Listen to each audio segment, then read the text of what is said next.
Bismillahirrahmanirrahim. Assalamualaikum warahmatullahi wabarakatuh. Innal hamdalillah nahmaduhu wa nasta'inuhu wa nastaghfiruh wa na'udzu billahi min shururi anfusina wa min sayyiati a'malina. May yahdihillahu fala mudilla lahu wa may yudlil fala hadiya lahu. Ashhadu an la ilaha illallah wahdahu la syarika lahu.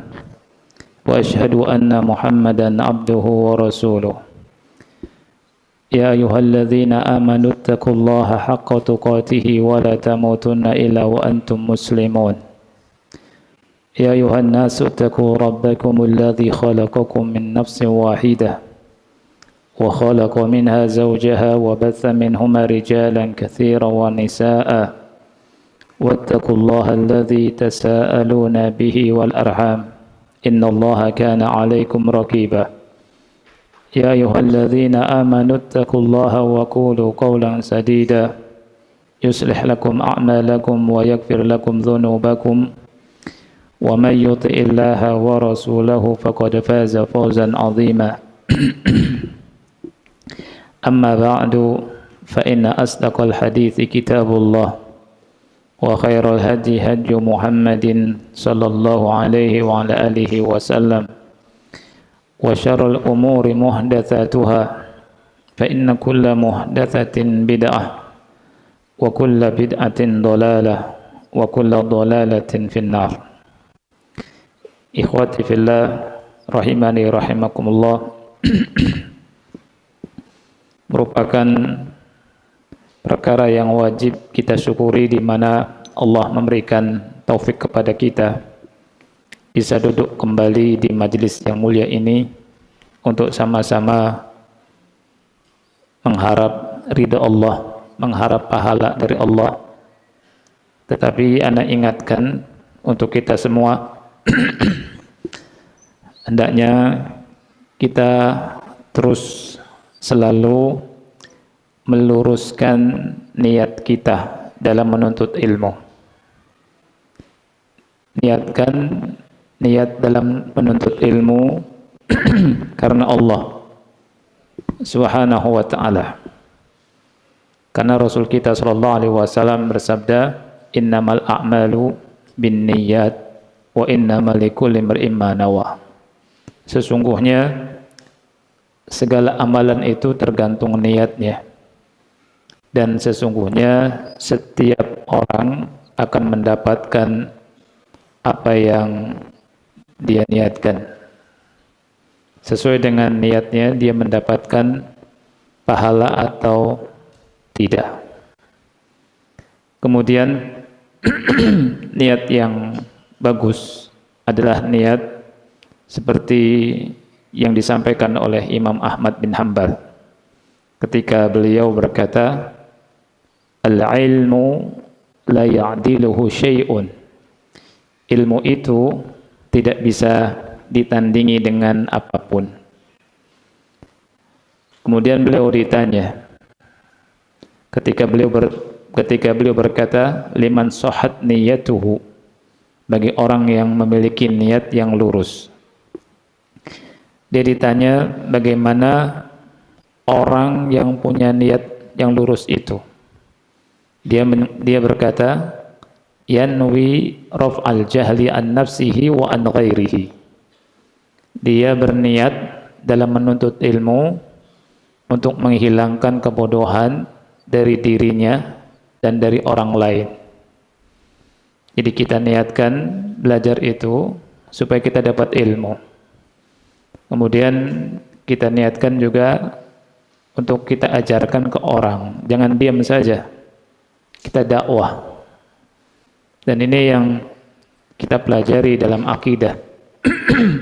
Kitab yang pertama kali kita pelajari, yakni Al-Usulus Tsalatsah, Syekh Muhammad bin Abdul Wahhab At-Tamimi rahimahullah berkata, "I'lam rahimakallah annahu yajibu alaina ta'allumu arba'i masail." Ketahuilah, semoga Allah merahmati engkau, sesungguhnya wajib bagi kita semua untuk belajar 4 hal, 4 masalah.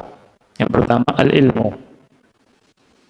Ilmu tentang apa? Dia bilang ma'rifatullah wa ma'rifatun nabiyhi wa ma'rifatu dinil Islam bil adillah. Mengenal Allah, mengenal nabinya dan mengenal agama Islam dengan apa? Dengan dalil. Mengenal din Islam dengan dalil. Yang kedua, al-amalu bihi. Yang kedua, mengamalkannya.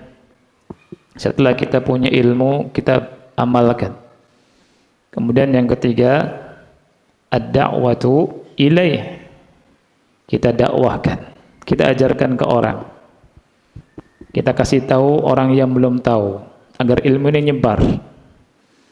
Kemudian yang keempat, as-sabru 'alal adza fihi. Bersabar menghadapi gangguan di dalamnya. Dan dalilnya seperti yang antum tahu surat Al-Asr di mana Imam Syafi'i berkata, "Lau ma anzalallahu hujjatan ala khalqi ila hadhihi surah lakafathum." Seandainya Allah tidak menurunkan kepada makhluknya kecuali dengan surat ini saja, cukup bagi mereka. Ini surat Al-Asr. Wal asri innal insana lafi khusrin illal ladzina amanu wa amilus solihat wa tawasaw bil haqqi wa tawasaw bis sabr. Demi masa sesungguhnya manusia itu dalam keraguan kecuali orang-orang yang beriman, dalam kerugian bukan keraguan, kecuali orang-orang yang beriman, beramal soleh, saling nasihat menasihati dalam kebenaran, serta saling nasihat menasihati dalam apa? Kesabaran. Ya. Berikutnya, nasihat khusus buat ibu-ibu. Ana sering mendengar dari dulu, masih ada di sebagian ibu-ibu, bukan semuanya. Masih ada yang ngobrol kalau ada kajian. Ini dimohon untuk tidak ngobrol, untuk tidak bicara, untuk tidak bikin majelis ketika ada majelis, tidak bikin majelis di dalam majelis. Tapi setelah saya pikir-pikir panjang, saya akan bolehkan untuk ibu-ibu tetap ngobrol. Bagi yang mau ngobrol dengan dua syarat. Dengan dua syarat. Syarat yang pertama, bisa menjawab di mana letak makhraj huruf waw. Huruf waw itu makhrajnya di mana? Ya. Yang kedua, syarat yang kedua ini syarat lebih berat lagi. Atau mungkin lebih mudah kali bagi yang mampu. Baik, makhraj huruf waw, makhrajnya itu di antara dua bibir huruf waw. Ya, mengucapkan huruf waw itu wa, wi, u, au. Saya tanya, mengucapkan huruf waw itu bibirnya mingkem atau terbuka? Bagi yang belajar makhraj tajwid pasti tahu jawabannya. Selalu terbuka. Enggak mungkin kita mengucapkan huruf waw baik itu fathah atau kasrah atau domah atau sukun kecuali bibirnya terbuka. Coba mengucapkan wa, wi, wu, terbuka kan? Bisa enggak mengucapkan waw tertutup bibirnya? Ada yang bisa? Nggak bisa kan? Tayyib. Saya kira ada yang bisa jawab. Nah, syaratnya harus bisa jawab ini dan hafal. Syarat yang kedua, bolehnya ngobrol dengan menggunakan rumus huruf waw. Artinya mulutnya terbuka terus. Silakan. Tanpa mingkem. Ya, jangan mengkatupkan dua bibir. Coba ngobrolnya dengan huruf waw tanpa ngatupkan dua bibir, baru dibolehkan ngobrol. Ya, itu syaratnya, dua saja, nggak banyak-banyak. Kalau bisa boleh ngobrol. Baik, diperhatikan ya ibu-ibu ya. Kalau ada yang ngobrol bilang pakai rumus huruf waw ngobrolnya. Ya, dicoba. Baik. Kemudian berikutnya untuk ikhwan. Untuk ikhwan yang dekat dengan tembok, dekat dengan dinding, ya. Itu bagi yang belum beruban lebih baik nggak sandaran. Iya. Kalau sudah meninggalkan dunia hitam boleh. Antum harus malu dengan orang tua kita yang di depannya sudah uban kan? Ya. Kita sama-sama di sini ikhwah ingin memuliakan ilmu, memuliakan ayat-ayat Allah dan hadis-hadis Rasulullah sallallahu alaihi wa ala alihi wasallam. Imam Malik kalau mengajar hadis beliau itu bersuci, pakai pakaian bagus, wangi, terus ngajar. Dan duduknya nggak ada bersandar begini, atau seperti duduk orang di warung kopi, nggak ada, karena sedang memuliakan ilmu. Ya, oleh karena itu kita sama-sama memuliakan ayat-ayat Allah dan hadis-hadis Rasul kita sallallahu alaihi wa ala alihi wasallam. Ana harus sampaikan ini karena takut ditanya di akhirat kelak. Oleh karena itu ana sampaikan hal ini kepada antum. Taib. Pada pertemuan yang lalu kita bahas kekhususan Nabi, sudah sampai yang ke-6 ya. Sekarang kita bahas kekhususan Nabi sallallahu alaihi wasallam nomor 7. Di antara kekhususan yang dimiliki Nabi adalah syaitan itu tidak bisa menyerupai Nabi. Syaitan tidak bisa menyerupai beliau sallallahu alaihi wasallam. Dan siapa yang bermimpi bertemu dengan beliau, maka sesungguhnya mimpinya benar.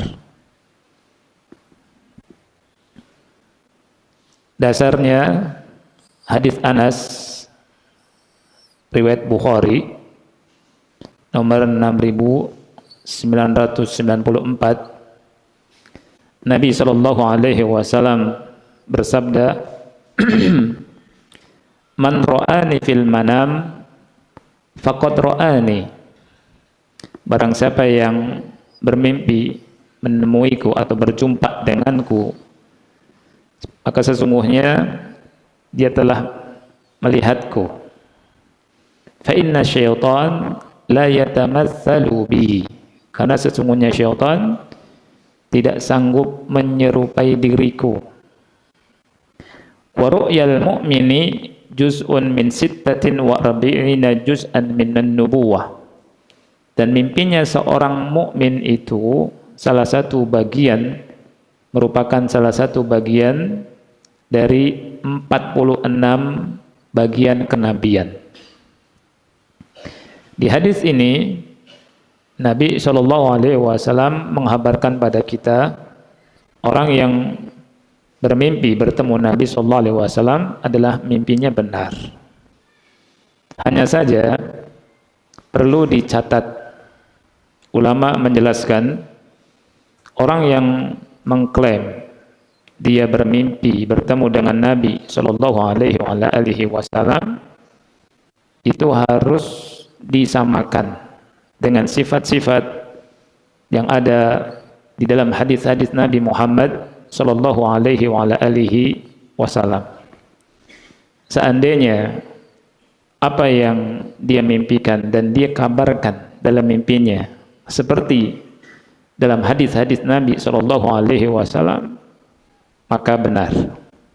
Tapi kalau tidak sesuai dengan apa yang ada dalam hadis-hadis Nabi sallallahu alaihi wasallam dari sifat-sifat akhlak, tentunya fisiknya, maka ini kadzab.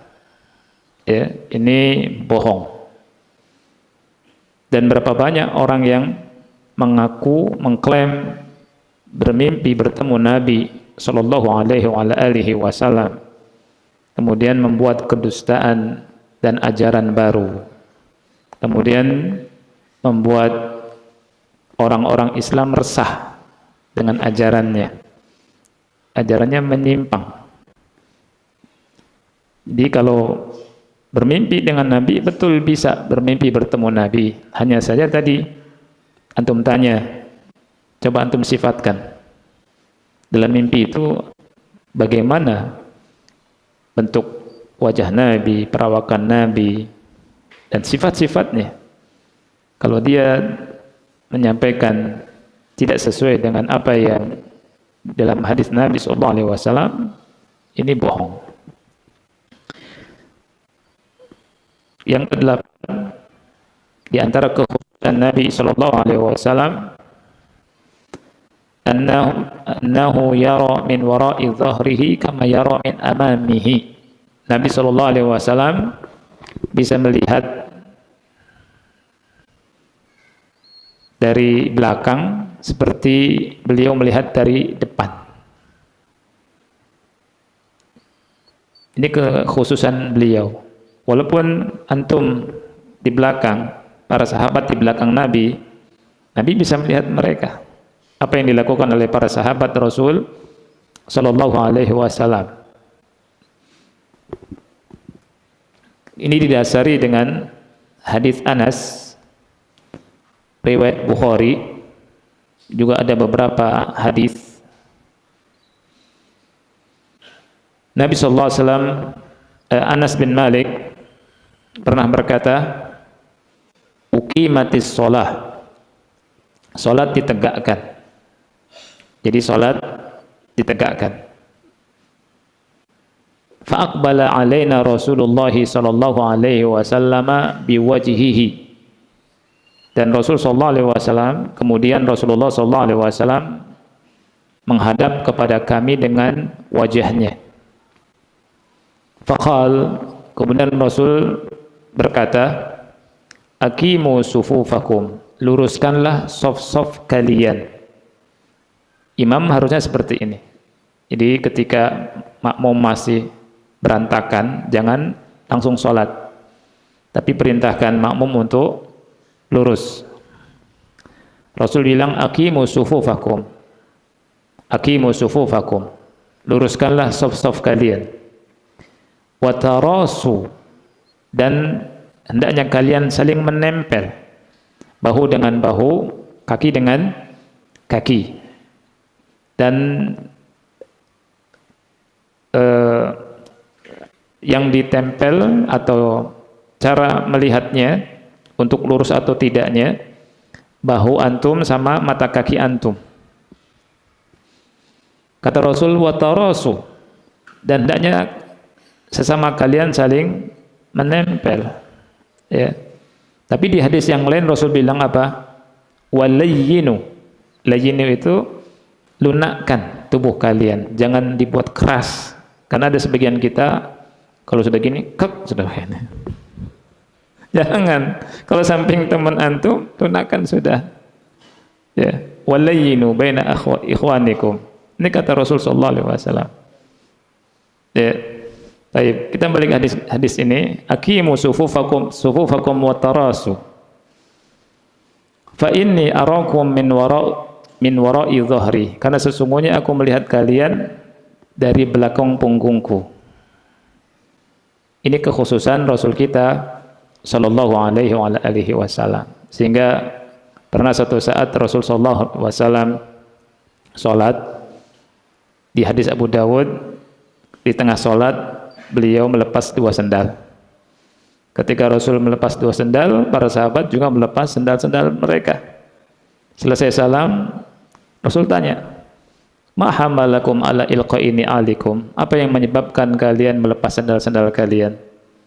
Mereka bilang, ra'ainaka alqaita na'alaik fa alqaina ni'alana.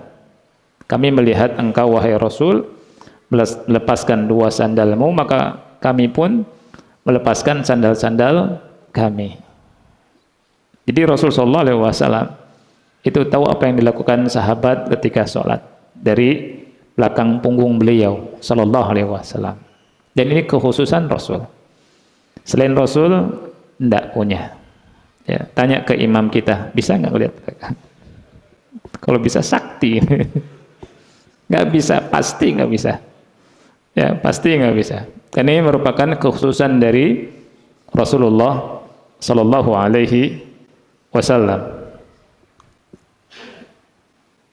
Yang kesembilan, ikhwan,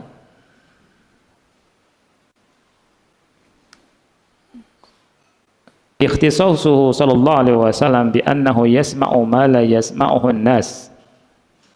Rasul bisa mendengar apa yang tidak didengar oleh manusia. Rasulullah sallallahu alaihi wasallam bisa mendengar apa yang tidak didengar oleh manusia. Hadis dari Abu Dzar. Hadis ini diriwayatkan oleh Imam Ahmad dalam musnadnya, Tirmidzi dan yang lainnya. Inni ara ma la tarawun. Sesungguhnya aku bisa melihat sesuatu yang kalian tidak bisa melihatnya. Wa asma'u ma la tasma'un. Dan aku mendengar apa yang tidak bisa kalian dengar. Innas sama attat wa huqqa laha an ta'id. Sesungguhnya langit berbunyi.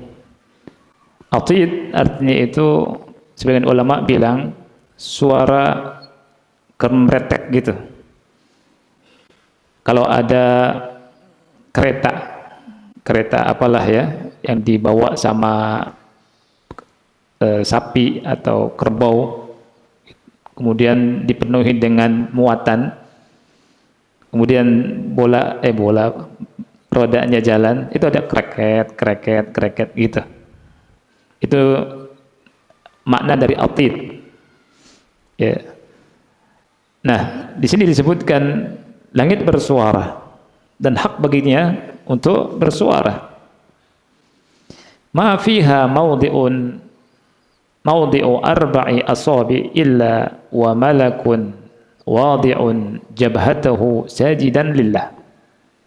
Tidak ada tempat yang berjarak 4 jari di langit, melainkan ada malaikat yang sedang meletakkan keningnya sujud kepada Allah.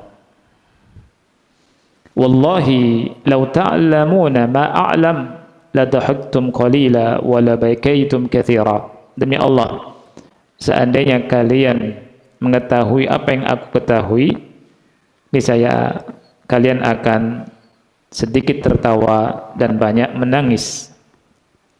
Wa ma taladzattum bin nisa' 'alal furushat. Dan tidak menikmati bersenang-senang dengan istri di ranjang. Wa kharajtum ila as-su'adat taj'aruna ila Allah. Dan kalian akan keluar ke tempat-tempat tinggi minta perlindungan kepada Allah. Ini salah satu kekhususan dari Nabi kita SAW, bisa mendengar apa yang manusia tidak mendengarnya. Ini ada hikmah di balik itu. Karena kalau kita diberi kekuatan itu, kita nggak sanggup. Seperti kekuatan Nabi Muhammad SAW. Dan dari sini juga kita mengetahui bahwa malaikat itu jumlahnya sangat banyak. Sangat banyak. Dan tidak bisa kita mengetahui jumlahnya. Hanya Allah saja yang tahu. Sangat-sangat banyak. Tidak ada yang mengetahui tentara-tentara Allah kecuali siapa, kata Allah? Illa huwa, kecuali dia.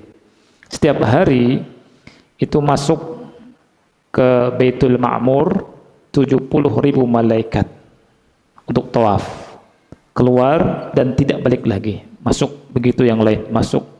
Setelah masuk, keluar, yang lain masuk. Dan yang sudah keluar nggak balik lagi. Dan Baitul Ma'mur itu adanya di langit yang ke-7. Ya. Itu saking banyaknya malaikat. Dan para malaikat itu hamba-hamba Allah yang taat.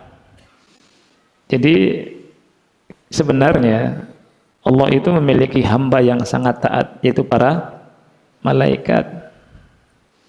Jadi kalau kita merasa sombong, merasa dibutuhkan sama Allah, siapa kita? Ya tidak. Kita yang butuh sama Allah. Makanya jangan sampai kita beribadah kemudian merasa Allah butuh sama kita. Jangan sampai kita bersedekah karena Allah butuh, karena Islam butuh, karena orang butuh. Tidak. Kita beribadah karena kita yang butuh. Allah Maha Kaya, Allah nggak butuh. Yang lebih taat dari kita lebih banyak. Para malaikat taat-taat, hamba-hamba yang taat sama Allah dan tidak pernah bermaksiat. Ya. Ketika ada sebagian orang di masa Rasulullah SAW, sebagian sahabat merasa berjasa kepada Nabi SAW, turun firman Allah di surat Al-Hujurat, yamunnuna 'alaika an aslamu. Mereka, wahai Muhammad, merasa berjasa kepada engkau dengan keislaman mereka. Qul, katakan pada mereka, la tamunnu alayya islamakum. Janganlah kalian merasa berjasa padaku atas keislaman kalian, dengan keislaman kalian. Balillahu yamunnu alaikum an hadakum lil iman. Justru Allah lah yang telah memberikan minnah, jasa, keutamaan kepada kalian, di mana Allah kasih hidayah kalian, ya, dengan keimanan dan keislaman. Jadi yang butuh itu Allah atau kita? Kita. Sehebat-hebat kita ibadah, belum ada apa-apanya. Makanya jangan sampai ada terbersit di hati kita bahwa kita ini sudah kasih jasa ke Islam, sudah kasih jasa ke masjid, sudah kasih jasa ke dakwah. Jangan. Yang ke-10,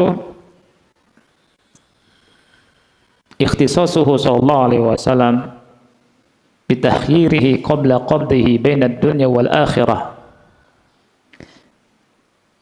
Rasul memiliki kekhususan di mana beliau diberikan pilihan sebelum kematiannya antara dunia dan akhirat.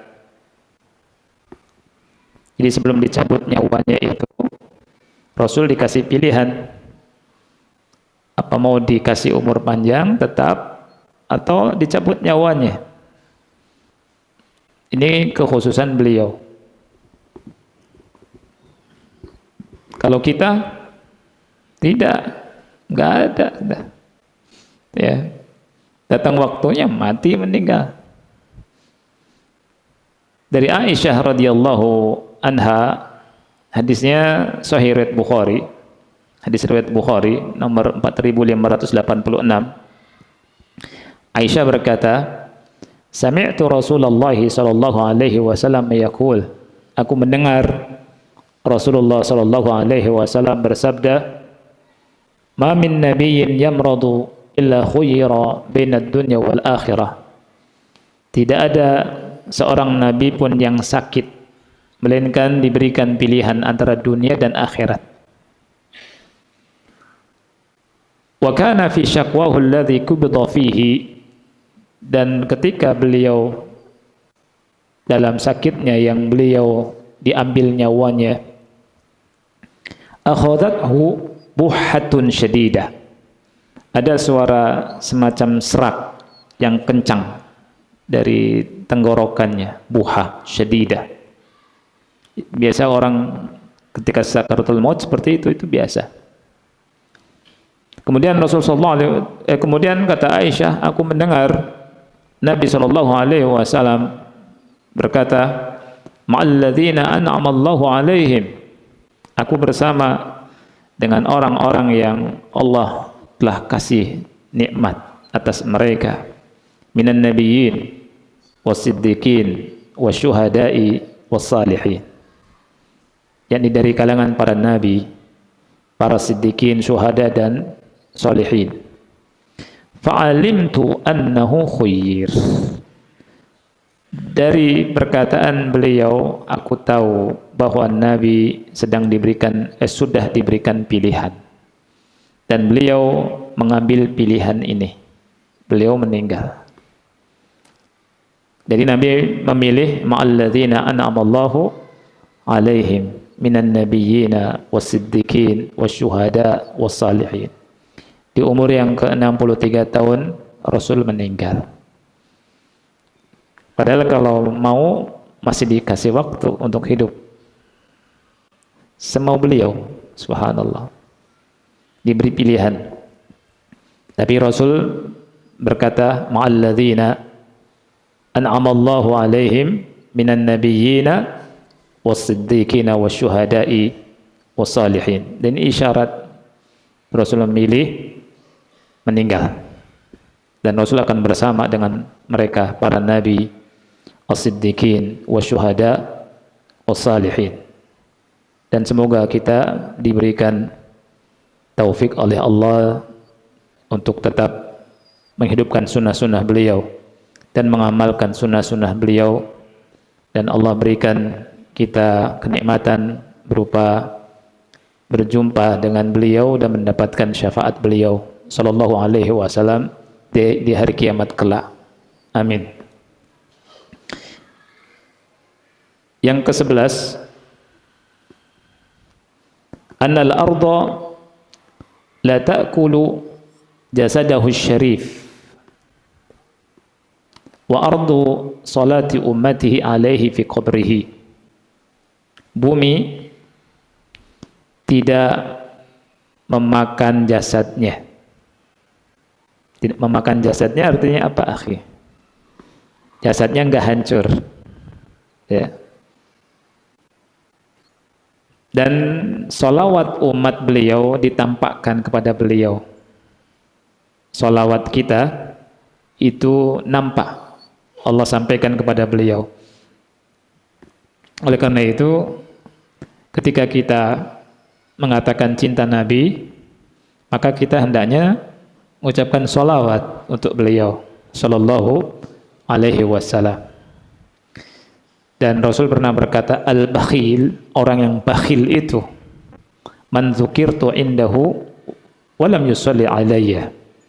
Orang yang bakhil, orang yang medit, adalah orang yang apabila namaku disebut di sisinya, dia tidak mengucapkan sholawat untukku. Nah, ketika kita menyebut nama Nabi Muhammad, kita ucapkan sallallahu alaihi wasallam. Dalam masalah mengucapkan sholawat kepada Nabi, siapakah yang paling banyak mengucapkan sholawat kepada Nabi? Saya tanya ikhwan. Siapa? Ahlul hadis. Ahlul hadis, antum bisa bayangkan. Bukhari hafal berapa hadis? 100.000 hadis. Para ulama nulis ribuan hadis. Tiap hari murojaah hadis. Tidaklah nama Rasul SAW diucapkan dan keluar dari lisan mereka, melainkan mereka mengucapkan sholawat untuk Nabi yang mulia alaihi salatu wassalam. Ketika nulis, ketemu nama Nabi sallallahu alaihi wasallam. Ketika ngajar, ketemu nama Nabi sallallahu alaihi wasallam. Indah tidak? Ditampakkan kepada Nabi Muhammad sallallahu alaihi wasallam, disampaikan dan dibalas dengan 10 kali lipat. Makanya bakhil orang yang tidak mengucapkan salawat untuk Nabi Muhammad sallallahu alaihi wasallam. Tapi salawatnya sunnah, bukan salawat bid'ah. Ya. Makanya aneh kalau ada yang menuduh dakwah sunnah ini atau dakwah salafiyah, dakwah yang tidak menyuruh orang mengucapkan sholawat. Ini luar biasa tuduhannya, akhi. Tuduhannya minta ampun deh. Ya. Jauh sekali. Karena apa yang kita bahas, akhi? Hadis-hadis Nabi SAW. Sudah berapa hadis kita bahas itu? Ya, hadis Umdatul Ahkam dan hadis yang lainnya yang disampaikan, tidaklah lewat di lisan kita, di pendengaran kita nama beliau, melainkan kita sebutkan salawat sallallahu alaihi wasallam. Subhanallah. Siapa yang paling mencintai Rasul? Ahlul hadis. Ahlul hadis, bukan ahlul bid'ah. Ya. Orang yang mencintai Rasul itu baca hadis-hadisnya. Hadis-hadis Nabi Muhammad sallallahu alaihi wasallam.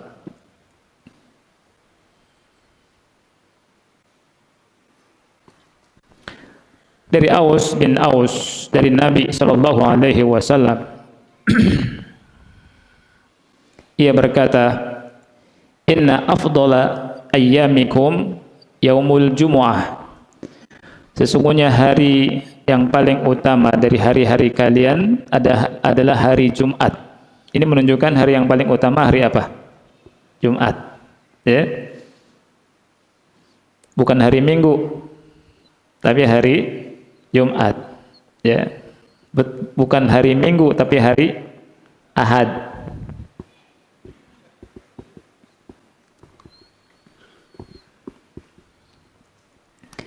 Fihi khuliqa Adam. Di hari Jumat Adam diciptakan alaihi salam. Wa fihi qubida. Dan di hari Jumat Adam diwafatkan. Jadi dari sini kita tahu Adam dicipta hari Jumat, wafatnya pun hari Jumat. Wa fihi nafkhah. Dan di hari Jumat ditiupnya sangkakala. Hari Jumat ini ngeri ya, akhi. Sangkakala itu ditiup hari Jumat. Wa fihi sa'qah. Dan makhluk mati, ya, binasa karena tiupan hari sangkakala itu di hari Jumat. Fa'aktsiru alayya minas shalah. Berbanyaklah bersolawat untukku. Ini perintah dari siapa? Rasul untuk memperbanyak solawat di hari Jumat. Oleh karena itu sebaik-baik kita di hari Jumat perbanyak solawat.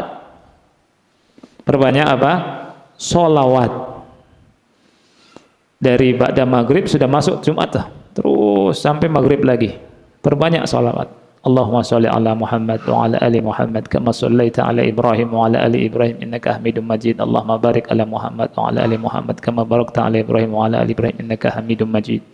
Ini malam Jumat ya. Hari Jumat ya.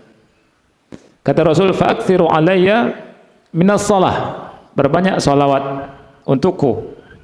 Fa inna salatakum ma'rudatan atau ma'rudatun alayya. Karena sesungguhnya salawat kalian itu dinampakkan padaku, terkirim kepada Rasul sallallahu alaihi wa alihi wasallam. Qalu, para sahabat bertanya, ya Rasulullah, wa kaifa tu'radu salatuna wa alayka? Salatuna alayka wa qad arimta. Lihat. Wahai Rasulullah, ini lihat para sahabat bertanya, bagaimana sholawat kita ditampakkan kepada engkau, sedangkan engkau sudah jadi tanah.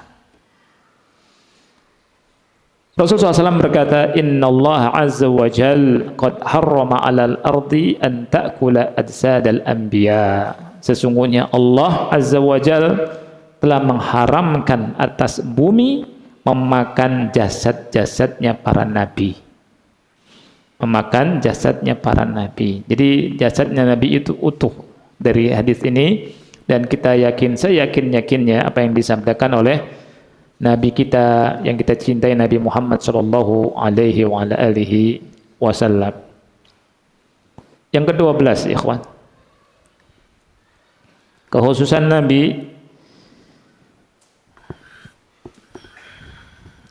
keringatnya wangi. Kekhususan Nabi itu bisa jadikan minyak kasturi, ya. Dan itu merupakan salah satu cara mencari keberkahan dari jasad Nabi Shallallahu Alaihi Wasallam selagi beliau masih hidup, ya. Kemudian lembut tangan beliau. Beliau kalau menyentuh itu lembut.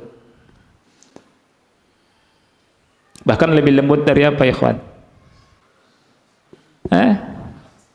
Iya. Subhanallah. Itu banyak hadisnya. Sangat lembut sekali tangan Rasulullah sallallahu alaihi wasallam. Ini sebagaimana disampaikan oleh Anas, Ana nggak pernah menyentuh dibaj. Tahu dibaj sutra? Kain sutra kan lembut. Ya. Lebih lembut dari tangannya Rasulullah sallallahu alaihi wasallam. Subhanallah. Tapi selain lembut, beliau kuat. Ya tidak? Ini Rasul kita sallallahu alaihi wasallam memiliki keutamaan yang sangat banyak. Hadisnya dari Anas radhiyallahu anhu, ia berkata, dakhala alaina an-nabiyyu sallallahu alaihi wasallam, Nabi sallallahu alaihi wasallam menemui kami. Faqala di sini artinya bukan berkata. Faqala indana. Artinya Nabi SAW tidur siang di tempat kami, melakukan qailulah. Ya, qala yakilu artinya melakukan qailulah. Kalau qala yakulu artinya berkata. Fa'ariqa, kemudian bercucuran keringat beliau.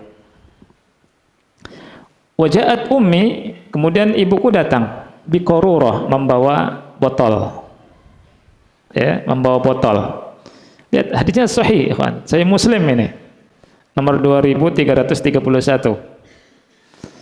Faja'alat taslatul araq fiha. Kemudian memasukkan keringat Nabi sallallahu alaihi wasallam di botol-botol tersebut, di botol tersebut. Dikumpulkan keringatnya Nabi sallallahu alaihi wasallam. Fastayqadha an-nabi sallallahu alaihi wasallam. Nabi pun sallallahu alaihi wasallam terbangun. Faqala, Nabi berkata, "Ya Umma Sulaim, ma hadzal ladzi tasna'in?" Wahai Umma Sulaim, apa yang sedang anti lakukan? Qalat, Ummu Sulaim berkata, "Hadza araquka naj'aluhu fi tibina." Keringatmu kami taruh, kami campur, kami oplos dengan tib kami.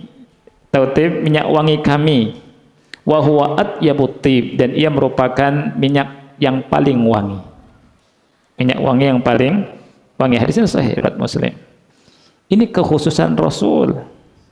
Habib ada enggak Habib? Enggak ada. Kiai enggak ada. Ustadz, apalagi ustadz. Ya, enggak ada. Ini kekhususan Rasulullah sallallahu alaihi wasallam. Habib enggak ada. Kiai tidak. Ustadz tidak. Dukun apalagi dukun. Tapi sebagian kita semakin enggak mandi, semakin manjur itu dukun itu. Ya. Wali, benar, wali. Dicari keringatnya, naudzubillah. Ini kekhususan siapa? Nabi sallallahu alaihi wasallam. Ingat ikhwan, jangan mudah dibohongi, jangan mudah dibodoh-bodohi. Ya, kita belajar Islam yang benar. Ya, wallahu a'lam bishawab. Habis azan kita lanjutkan insyaallah. Wassallallahu nabiyana Muhammad wa ala alihi wa sahbihi wa barak wasallam. Alhamdulillah wassalatu wassalamu ala Rasulillah wa ala alihi wa ashabihi wa man wala. Wala haula wala quwwata illa billah, amma ba'd. Kita lanjutkan pembahasan tentang khosais Nabi sallallahu alaihi wasallam. Dan untuk malam ini semampunya saja kita cukupkan. Habis itu kita kembali ke kitab Umdatul Ahkam, ya. Khosais Nabi sallallahu alaihi wasallam banyak, tapi kita cukupkan semampunya di malam ini. Sekarang nomor ke berapa? 14, 13, karena Anda lewat loncat ya, yang panjang-panjang saya loncat. Nabi SAW dikubur di tempat beliau meninggal. Nabi SAW dimakamkan di tempat beliau meninggal. Dari Aisyah radhiyallahu anha, dia berkata di hadis Sahih riwayat Tirmizi, "Lamma qubida Rasulullah sallallahu alaihi wasallam ikhtalafu fi dafnihi." Ketika Rasul SAW wafat, para sahabat berbeda pendapat di mana dikuburkan beliau. Faqala Abu Bakar berkata, "Sami'tu min Rasulillah sallallahu alaihi wasallam syai'an ma nasituhu." Aku pernah mendengar sesuatu dari Rasulullah sallallahu alaihi wasallam yang aku tidak lupa. Ia bersabda, "Ma qabadallahu nabiyyan," tidaklah Allah mencabut nyawa seorang nabi, "illa fil mawdi'il ladzi yuhibbu an yudfana fihi," melainkan di tempat yang nabi tersebut suka untuk dimakamkan di situ. Oleh karena itu, ketika Nabi wafat di kamar Aisyah, maka disitulah Nabi dimakamkan. Karena hal ini, ikhwan. Dan ini merupakan kekhususan dari Nabi Muhammad sallallahu alaihi wa ala alihi wasallam. Berikutnya, ikhtisasuhu sallallahu alaihi wasallam bizawat min ghairi waliyin wala syuhud. Nabi diberikan kekhususan oleh Allah boleh menikah tanpa wali, tanpa saksi. Nabi boleh menikah tanpa wali, tanpa saksi. Adapun selain Nabi, tidak sah kalau menikah tanpa wali dan saksi. Rasulullah SAW pernah bersabda, "La nikaha illa biwaliyin wa syahidain." Tidak sah nikah kalau tanpa wali dan dua saksi. Dan Rasulullah SAW pernah bersabda, "La nikaha illa biwali." Tidak ada pernikahan atau tidak sah pernikahan kecuali dengan wali.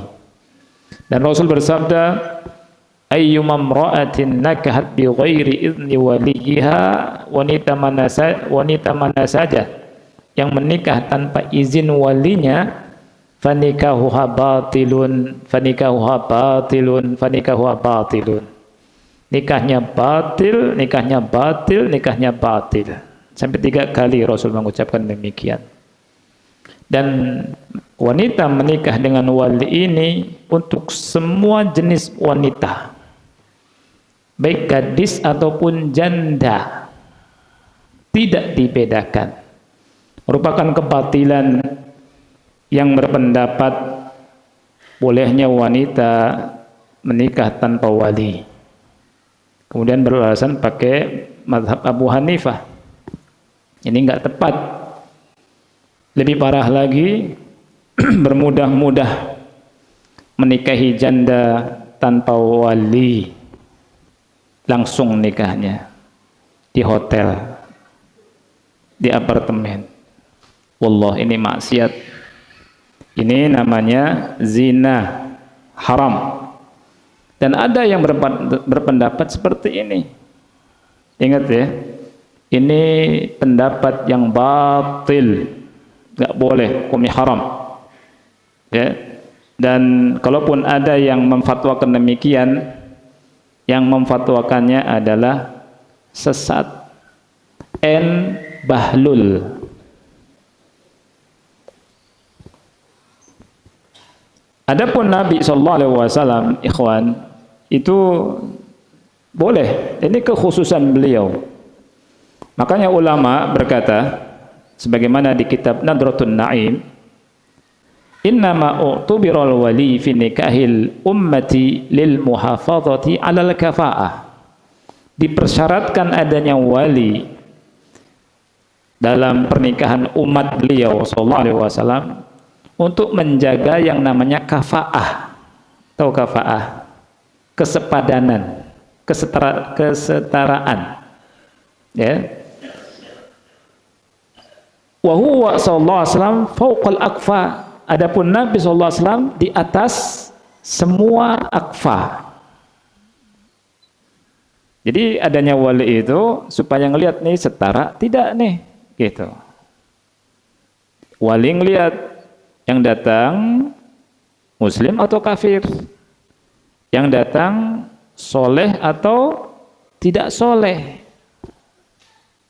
Mesti ada wali di sini untuk menjaga kafaah, gitu. Ya. Wa inna ma'tubira syuhud li amnil juhud, dan diadakannya persaksian supaya terjaga dari juhud, terjaga dari pengingkaran, ya. Dan Nabi SAW tidak diingkari. Ini alasan ulama. Oleh karena itu ada sebuah hadis dari Bukhari, ya, di Bukhari di nomor hadisnya 7420 di Kitab Tauhid. Nabi SAW pernah menikah dengan Zainab bintu Jahsh. Saya tanya, siapa yang menikahkannya? Ya?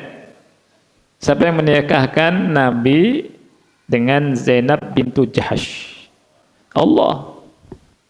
Langsung dinikahkan dari atas langit yang 7.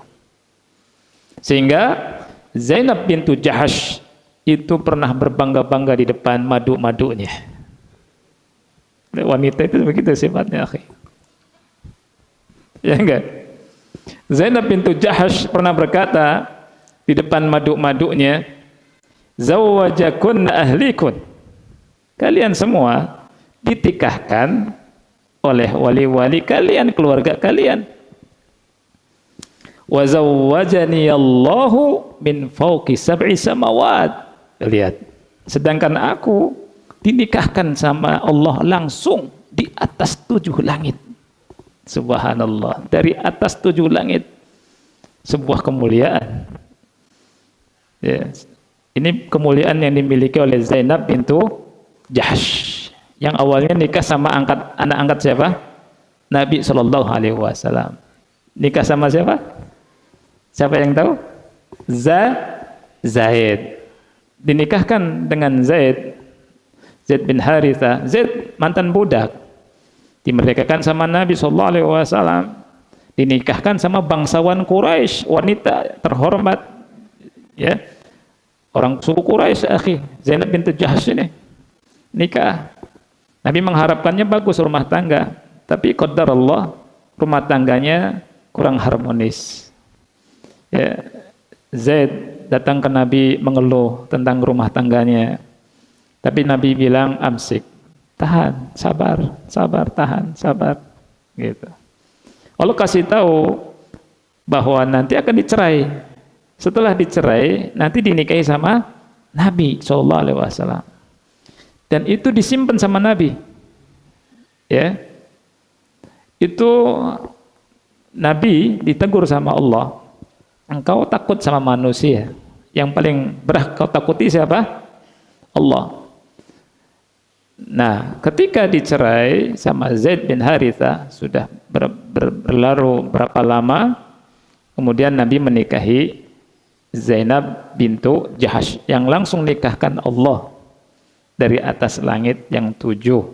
Ya, ini juga dalam rangka membuat atau membatalkan syariat yang menyimpang di masa jahiliyah, ya, di mana anak angkat itu mewarisi, di mana anak angkat itu anak angkat itu istrinya bisa dinikahi karena bukan anak sendiri, gitu.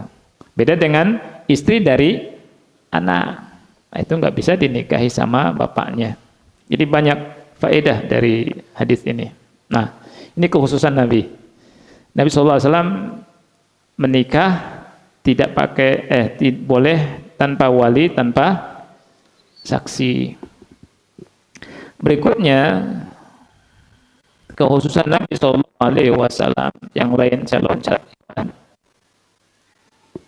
La yajuz at-tazawwud bi nisa'ihi ba'da mautihi. Tidak boleh menikahi istri-istrinya setelah wafatnya Nabi SAW.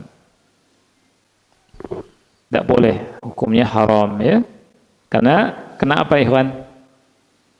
Karena ibu kita Ummul Mukminin, nggak mungkin menikahi ibu kan. Dalilnya surat Al-Ahzab ayat 53 dan surat Al-Ahzab ayat 6. Surat Al-Ahzab ayat 6 Allah berfirman wa azwajuhu ummahatuhum. Istri-istri Nabi itu ibu-ibu mereka, ibu-ibu kaum mukminin. Makanya disebut Ummul Mukminin. Gak boleh setelah Nabi wafat dinikahi sama siapapun. Beda dengan selain Nabi, ya. Boleh seketika menikah, kemudian meninggal dinikahi sama siapapun, boleh. Tidak ada kekhususan siapapun dia. Ya. Makanya ikhwan, kita di dunia itu harus kembalinya pada Allah, bukan kepada istri. Ya, karena apa? Karena kalau misalkan antum meninggal, istri bisa kawin lagi. Aduh, istri bilang saya cinta padamu. Ya, habis itu masa idah selesai kawin dia. Banyak nggak yang begitu? Banyak, ya. Nah, tapi ada juga yang tidak mau kawin lagi. Ana mau sama suami saya di surga nanti. Gitu, masya Allah. Ada yang seperti ini juga ada, ya.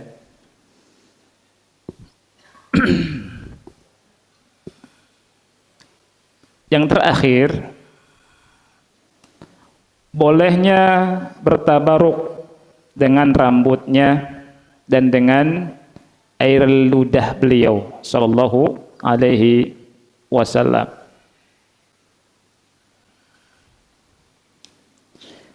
Ini didasari dengan hadis Bukhari dari Anas bin Malik ketika Nabi sallallahu alaihi wasallam melempar jumrah yang di sini maksudnya jumrah Aqabah di tanggal 10 Zulhijjah. Kemudian wa nahara nusukahu, kemudian Rasul menyembelih nusuknya. Wa halaqa, dan beliau mentahlik, mencukur rambutnya. Wa nawalal halik syaqqahul aiman fahalaqahu. Kemudian tukang cukur mencukur rambut yang sebelah kanan beliau. Tsumma da'a Abu Talha Al-Ansari, kemudian memanggil Abu Talha Al-Ansari. Kemudian diberikan kepadanya. Kemudian dia pun mencukur yang sebelah samping kirinya.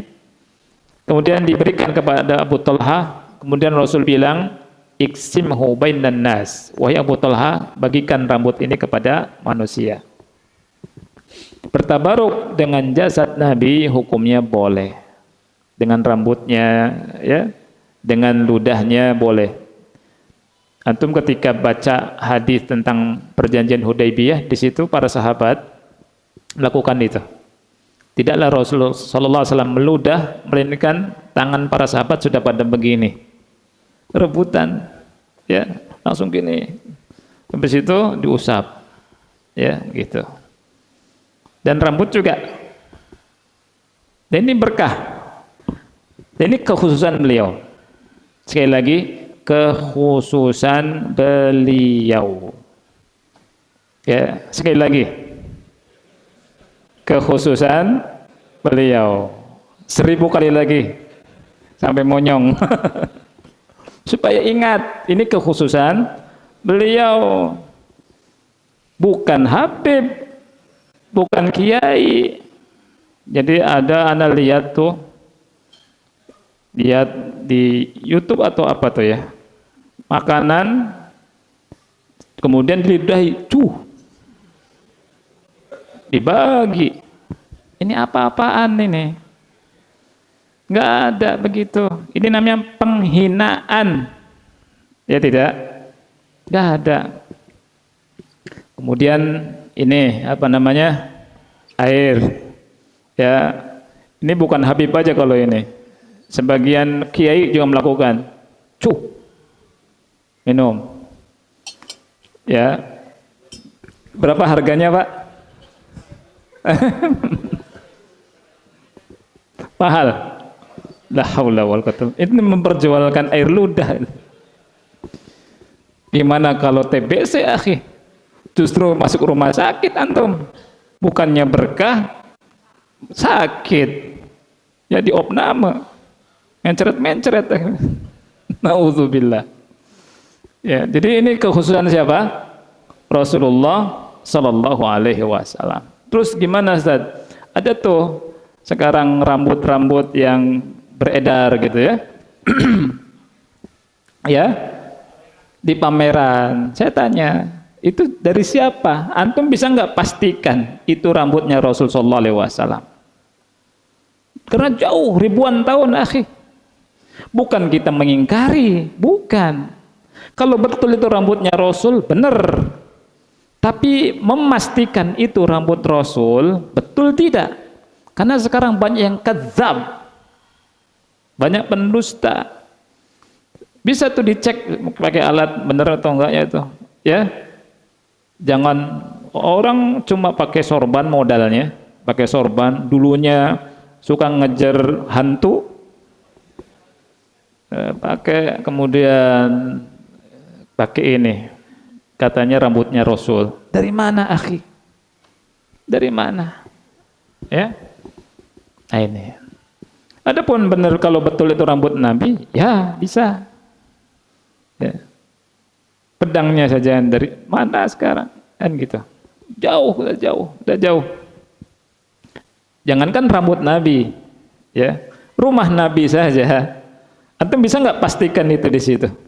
Di maktabah yang itu anak tanya ketika tahun 2007-2008 anak tinggal di Mekah. Itu anak sempat menjaga maktabah Mekah Mukarramah. Itu sempat tuh anak ikut sebulan, dapat tugas dari pemerintah Saudi sana. Anak jaga. Itu orang, bahkan banyak tulisan yang mengatakan maktabah Mekah Mukarramah itu adalah tempat kelahiran Nabi Sallallahu Alaihi Wasallam. Padahal kalau saya tanya orang-orang sekitar situ, orang-orang tuanya juga, itu tidak bisa dipastikan. Betul Nabi Sallallahu Alaihi Wasallam itu lahir di sekitar situ, Syi'ab Ali, di sekitar situ. Tapi memastikan itu tempat kelahiran Nabi juga nggak bisa. Kalau sudah lama sekali pembangunan dan seterusnya. Ya. Kemudian kesalahannya adalah karena itu diisukan tempat lahir Nabi Muhammad SAW, banyak orang yang datang ke situ ngambil ini temboknya, dikulitin, dimakan, sampai seperti itunya. Ya, dan kalau antum tahu itu catnya persis warna ini di masa itu ya, catnya persis warna putih. Itu banyak tulisan Fulan bin Fulan, Fulan, satu keluarga ada di situ. Terus tetangganya mungkin ditulis juga kali. Itu antum muterin itu penuh dengan tulisan. Kemudian pernah ana lihat dicat sama petugas, bersih, masya Allah, mulus. Gak bertahan lama, penuh lagi dengan tulisan. Ana pernah juga sama seseorang, ana kan jaga situ, mau nulis bahwa ya orang, ana nggak usah sebutkan nama negaranya kan, nggak enak. Terus mau nulis, saya bilang uktub fi thawbik, saya bilang tulis di pakaian antum, jangan tulis di sini, haram, ini ngotorin, saya bilang gitu. Sama askarnya, sama kawan-kawan mahasiswa yang lain juga, ini nggak boleh, gitu. Ya. Akhirnya dialog, ada yang marah, ada yang nerima, macam-macam orang. Ya, sampai suatu saat, ya, suatu saat itu kita jadi menjaga supaya mereka nggak ngusap-ngusap tembok itu. Kita sekitar 1 meter dari tempat itu berdiri.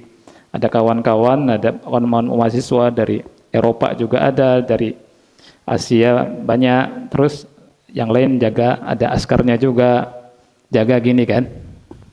Kemudian habis itu kan orang mau ngusap-ngusap, ya kan? Kita bilang nggak boleh Enggak, kita mau ke situ, mengusap. Enggak boleh. Datang rombongan banyak, akhi. Apa yang terjadi? Kita didorong sampai mentok ke tembok. Terus apa? Kita yang diusap-usap. Wallah, geli ana. Sampai gini, waduh, suruh joget kayaknya. Itu pengalaman yang nggak pernah terlupakan itu. Jadi ngusap tembok, ngusap ini semua, ya Allah ya Rabbi, ya. Itu tuh pengalaman tuh. Itu disebabkan karena apa? Al-jahl biddin. Ya, kebodohan tentang apa? Agama. Itu masa tabaruk dengan itu? Tabaruk bukan dengan itu. Ya, lihat dengan itu saja orang macam-macam ya. Subhanallah. Jadi harus kita belajar yang benar agama supaya tidak dibodohi ya. Wallahu a'lam bishawab. Taib. Anda cukup sampai sini khosoisnya. Insyaallah pekan depan kita masuk ke apa? Hadis Umdatul Ahkam lagi ya. Kita akhiri subhanakallahumma bihamdika asyhadu an la ilaha illa anta astaghfiruka wa atubu ilaik. Assalamualaikum warahmatullahi wabarakatuh.